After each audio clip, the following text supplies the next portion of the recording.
Depuis 1 an et demi que je suis élu député, je défends sans relâche dans cet hémicycle l'idée d'une réforme de la décentralisation ambitieuse qui, pour moi, ne peut se concevoir que comme une régionalisation. Je ne suis d'ailleurs pas un farouche défenseur de la métropolisation. J'ai eu l'occasion de le dire à cette même tribune il y a 5 mois, même si le fait métropolitain ne doit pas être nié. Entre-temps, une crise importante a secoué ma région. Les revendications institutionnelles se sont faites plus pressantes, dont en premier lieu celle d'un besoin d'une réelle décentralisation. J'ai donc trouvé dans les récentes manifestations en Bretagne un soutien à cette aspiration décentralisatrice que j'exprime avec intensité, car elle est à mon avis à la base d'un nouveau contrat territorial, un contrat républicain qui doit être conclu entre le citoyen et le pouvoir politique. La crise qui frappe la Bretagne, d'abord sociale, mais c'est aussi une crise de confiance envers l'État centralisé. Il existe une vraie défiance sur sa capacité de comprendre et de régler les problèmes concrets des citoyens. Ce mouvement a surpris les commentateurs peu avertis des questions bretonnes, mais le mot d'ordre « vivre, travailler, décider au pays » fait depuis les années 70 consensus en Bretagne et est capable de rassembler au-delà des positions partisanes pour définir un avenir commun sur le même territoire d'appartenance, un territoire vécu, imaginé, parfois idéalisé, c'est vrai.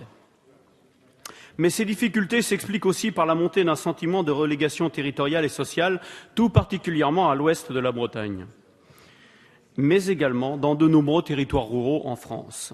Ce sentiment de relégation sociale et territoriale a pu être renforcé par la métropolisation, c'est-à-dire la concentration des moyens de développement autour des grosses agglomérations. La métropolisation peut avoir une logique implacable, celle des territoires vainqueurs et des territoires vaincus. Le positionnement fédéraliste que nous défendons intègre une revendication de renforcement des outils de péréquation fiscale et de solidarité à l'image de ce qui se passe dans les États fédéraux, où les régions riches participent au développement des régions pauvres. Le grand problème de la France d'aujourd'hui, c'est son incapacité à assurer une répartition équilibrée des activités, des services publics et des hommes. Les différences de dotation de richesse sont la vraie cause de la désunion française. Si l'État doit plus que jamais retrouver son rôle de garant de l'égalité des territoires et de la justice sociale, la sortie de crise impose aussi de libérer les capacités d'initiative régionale et locale. Il s'agit d'aboutir à une relocalisation de l'économie, intégrant la dimension écologique et refusant la mise en concurrence libérale entre territoires dans laquelle pourrait s'inscrire la métropolisation. Seules les régions chargées de l'aménagement équilibré du territoire sont à même de faire échec à ce sentiment de relégation. Le développement des métropoles doit se faire dans le cadre des schémas régionaux d'aménagement du territoire. En effet, les régions reconnaissent le fait métropolitain et le rôle de moteur économique de ces territoires que pourront exercer les futures métropoles, mais l'enjeu est de trouver les bonnes complémentarités pour que les métropoles puissent tirer vers le haut l'ensemble du territoire grâce à des régions stratèges et fédératrices. Et ainsi, les métropoles joueront tout leur rôle de locomotive de l'ensemble du territoire régional. C'est pourquoi nous avons accueilli avec une grande satisfaction la suppression par notre commission de l'obligation de la prise en compte par les régions de la stratégie de développement économique et d'innovation arrêtée par les métropoles. Nous voterons donc contre l'amendement de rétablissement du gouvernement. Les régions doivent rester chefs de file en matière de développement économique et de soutien à l'innovation sur l'ensemble de leur territoire. Le fait métropolitain doit permettre d'organiser des fonctions essentielles d'activité économique, tandis que le fait régional doit assurer une juste répartition des richesses et des services publics. Ce que nous défendons, c'est bien que ces fonctions métropolitaines doivent servir l'ensemble du territoire et que toutes les collectivités doivent tirer dans le même sens. C'est pourquoi nous accueillons favorablement la réactivation des pays sous la forme de nouveaux pôles territoriaux d'équilibre. Ils constitueront un socle structurant pour l'aménagement du territoire par les régions. Cela permettra de mieux faire coïncider les bassins de vie avec les structures politiques. C'est dans cette logique d'adéquation des administrations politiques et des territoires vécus que nous avons déposé des amendements facilitant le redécoupage territorial. Nous aurons l'occasion d'y revenir largement lors de la discussion. Par ailleurs, la création d'un statut de collectivité particulière aujourd'hui pour Lyon, dans un avenir proche pour Paris et Marseille, continue de nous interroger. La question, et je l'ai maintes fois entendue en Bretagne, c'est pourquoi la région ne sont-elles pas considérées comme majeures et prêtes à relever ces mêmes défis et à se doter elles-mêmes d'un statut ou à se voir dotées d'un statut particulier. car ce qui est rendu possible pour Lyon doit l'être pour la Bretagne, voire le Pays basque ou l'Alsace, là où des expressions citoyennes et politiques fortes se sont exprimées.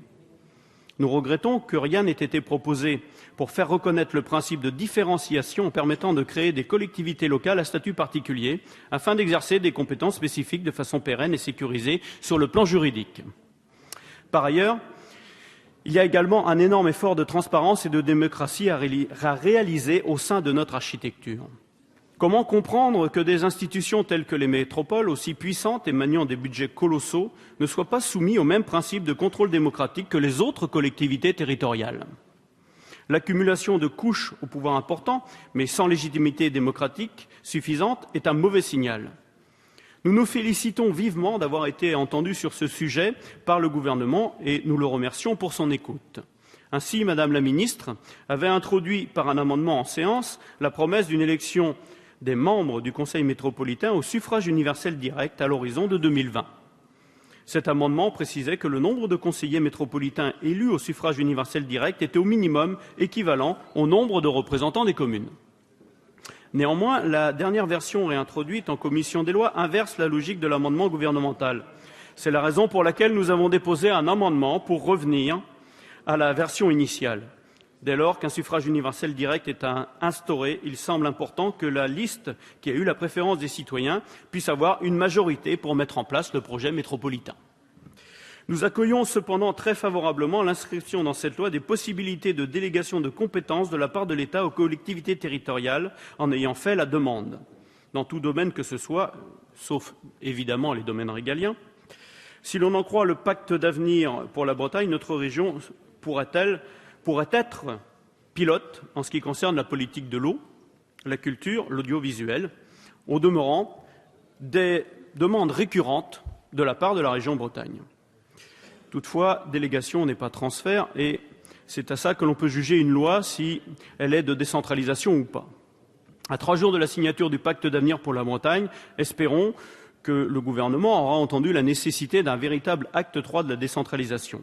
Le futur président de la République, dans son discours de Dijon, estimait qu'il fallait accepter la diversité territoriale et faire que les régions puissent disposer d'un pouvoir réglementaire leur permettant d'adapter la loi nationale aux réalités du territoire.